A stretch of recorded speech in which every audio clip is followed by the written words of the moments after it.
So the Samsung Galaxy S10 has finally reached to some point where the company finds it necessary to get an official tease.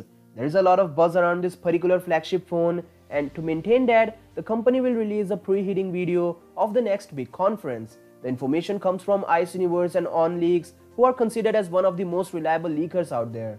However, Ice Universe has made his tweet unavailable, and I actually don't know the reason behind this. As far as this image is concerned, it comes from EE Shop, where they have not mentioned any particular smartphone.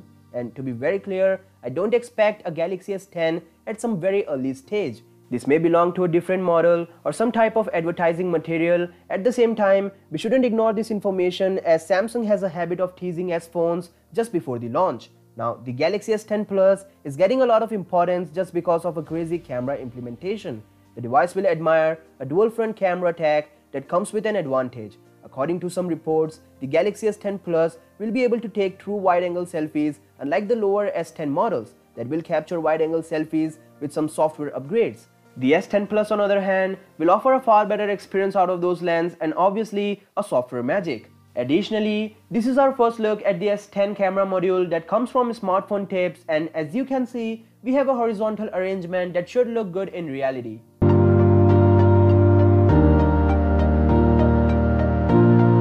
Samsung Galaxy F is a hidden part of CES. The company has secretly revealed this phone to some clients, and now according to one of those clients, the Galaxy F is going through some final touches. For those who don't know, this particular folding phone by Samsung will run on the Exynos 9820 chipset, and to give an absolute mobile experience, it will also admire triple camera implementation just like the S10. Now, as we all know, the company will introduce this device with a very different experience, and for that, a stable software is needed, which will come from the house of Google. But to make it stable, Samsung needs to work on the processor and software that may take some good time. When we talk about the device, it's a complete package. According to an executive who attended this meeting, the Galaxy F doesn't show any crease indication when folded. However, completely folding this device will lead to breakage. So to work upon that particular aspect, Samsung is testing a device so that the sides remain slightly lifted while folded. And according to me, the finalized version will not have any problems as the company is not working for a gimmick. Instead, they want to create a different market zone with the Galaxy F.